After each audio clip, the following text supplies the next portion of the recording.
Hi, my name is John Arnowski, and welcome to An Endless Musical Journey. Today I have two good friends, George Tangalos and Dorothy Mercado, who are going to perform Handel duets for two violins. And between these two musical titans, no stringed instrument is a stranger. They can play just about anything that you put in their hands, and I find that phenomenal. Dorothy and George, welcome to the show. Can you tell me why you chose Handel Violin Duets? Well, because they're called easy duets, and I liked that title. But also, Handel's a great violin composer. And likewise, we are limited to what we can play by a process of elimination.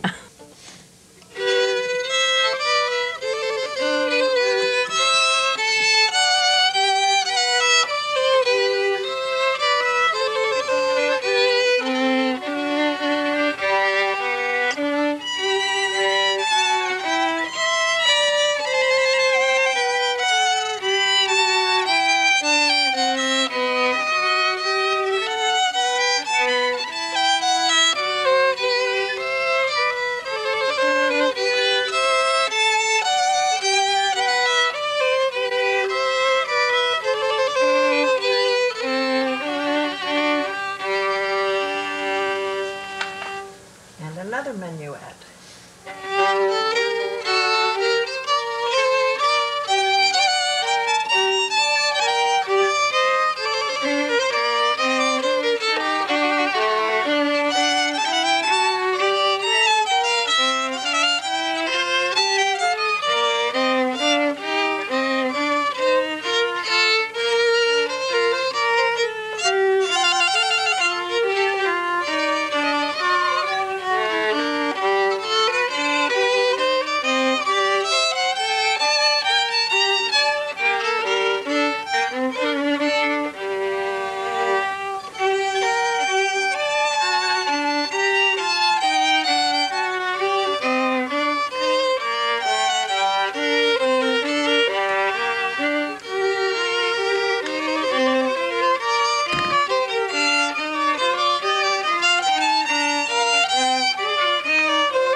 Aria.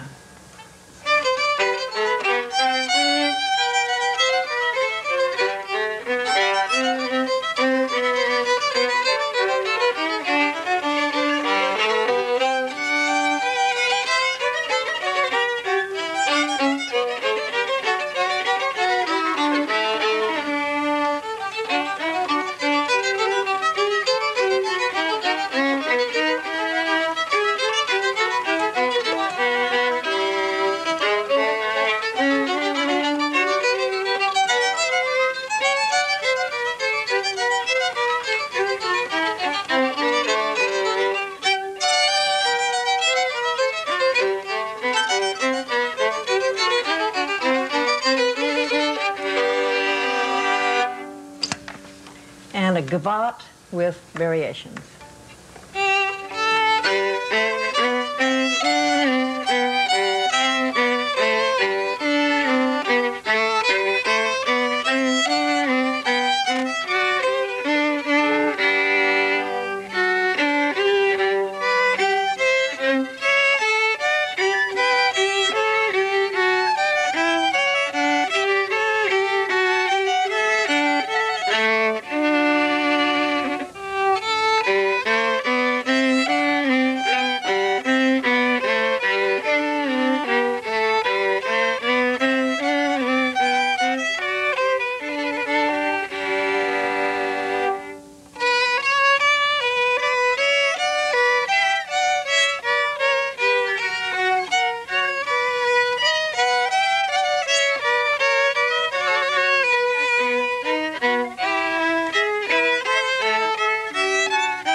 stories about Handel. He was blind the last 9 years of his life, and that's when he wrote his great Messiah. It's played every Christmas. Right, and that's yet in spite of that handicap, to continue as a flourishing musician for 9 years. Well, Bach also was blind, and of course Beethoven's deafness. And I too suffer many handicaps as well.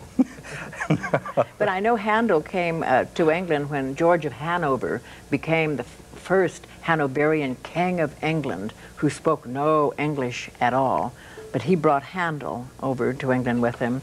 So the last part of Handel's life was spent in England. And of course he wrote the water music and the royal fireworks while floating down the Thames River. Well, I know Beethoven, I think you were going to play some Beethoven. Maybe next time we'll be able to get into some Beethoven, but he's your composer of preference? Do you enjoy playing his music? Well, he is the great master. Even Brahms was in his 40s before he wrote his first symphony, thinking no one could ever write a symphony after Beethoven. Right, pretty But then, of course, his magnificent ones. And Beethoven's deafness in his inner ear, he could look at music and hear all the pitches and hear it all. So he didn't. It's just that he missed the joy of actually the auditory joy. He could only enjoy music by looking at it and hearing it. Right, right, and that's why he became very introverted, because he was so paranoid about people, this great composer not being able to hear, that he sort of isolated himself from the rest of the world. And yet, you know, his sadness never entered into his music. Some of his most joyful music was when after he was stone deaf at the end of his life, some of his, in the Ninth Symphony, the little German beer-drinking song. I mean, very humorous things. And as to the merits of great composers, I would also like to add my voice to the endorsement of Jacques Offenbach and John Philip Sousa. Oh. Well, of course. we couldn't lead. Just as amateur musicians have their place in the world of music, and not just the professionals. And I think Handel or Beethoven would be delighted to think amateurs, like George and me, throughout the world are playing and enjoying their music. It's not restricted to just amateurs, doctors, lawyers, TV hosts. I mean, musicians are just every place, whatever else they do for a living. Yeah, it's fantastic to know that, you know, 200 years after somebody's dead, that people are still playing their music, and it's that's universally their great gift accepted. to the world. This is Dorothy Mercado and George Tangalos. That incidentally undoubtedly gave Einstein his inspiration for his theory of relativity, the time depending on the observer. Mrs. Mercado is one observer and I am the other, and there's a certain time dilation between us, as you may be able to tell from time to time. Here's a minuet.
another minuet.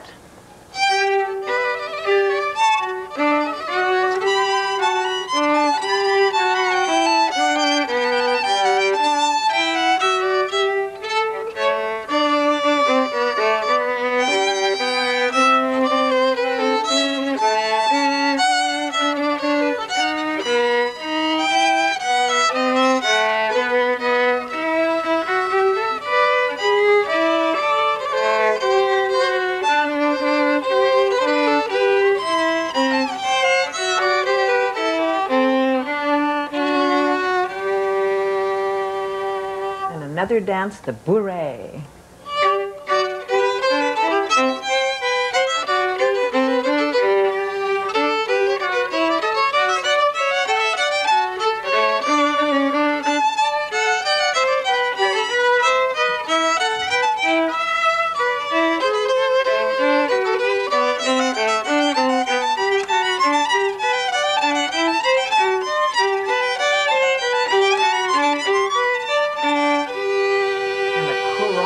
Which means running.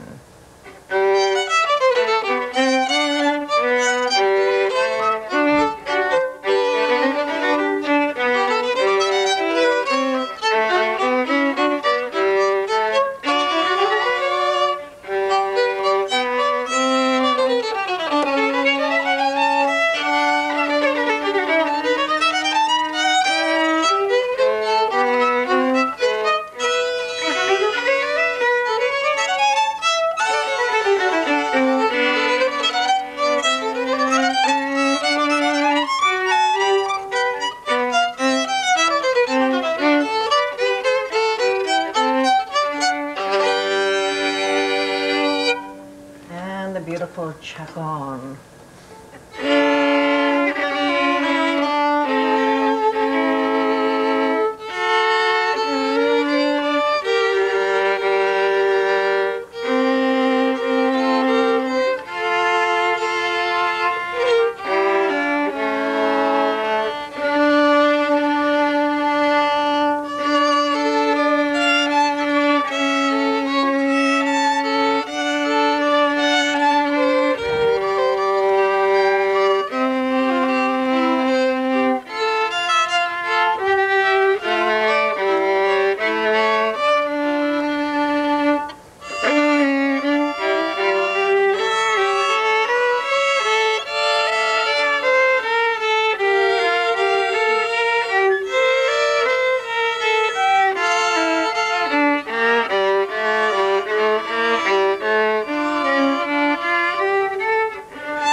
Well, this is by the great master Beethoven, a duet that he wrote for two elderly, nearsighted friends. And so it's called Duet for... Elderly nearsighted No, friends. but Duet for Augengläsern. Two eyeglasses. Zwei Augengläsern Zwei obbligato. Augengläsern obbligato. For two eyeglasses, obbligato. Okay. And he's written into the music stumbling where they're not together. Oh, intentionally. Yes. What? And so if we sound like we're stumbling and not together, that's Beethoven's fault. Oh, okay. And Some of it's Beethoven's as fault. Mrs. Mercado mentioned to you, Beethoven is known for his great masterworks, the Ninth Symphony, the Missa Solemnis, the great quartets, and then he wrote pieces like this. And the For his two elderly, nearsighted friends. Okay. So this is Beethoven. And of course the viola is the deep, deep violin.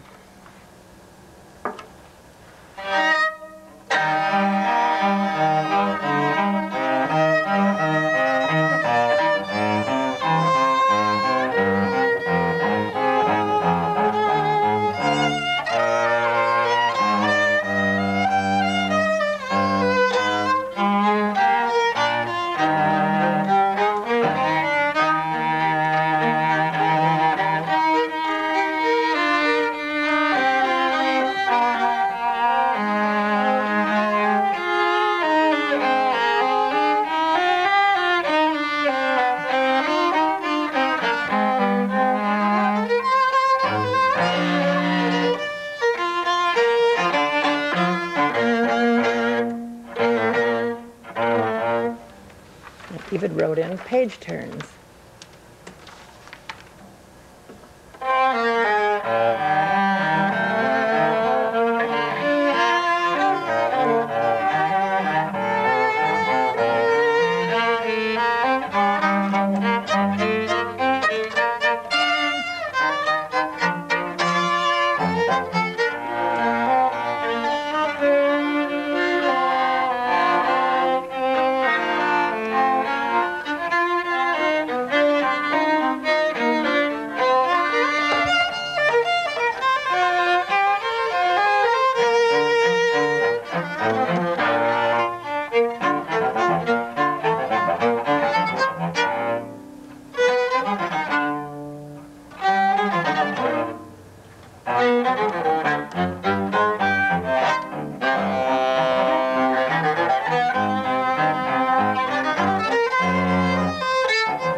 like to thank again Dorothy Mercado. Thank you for and having us. George Tangalos, and I look forward to seeing you next time on An Endless Musical Journey.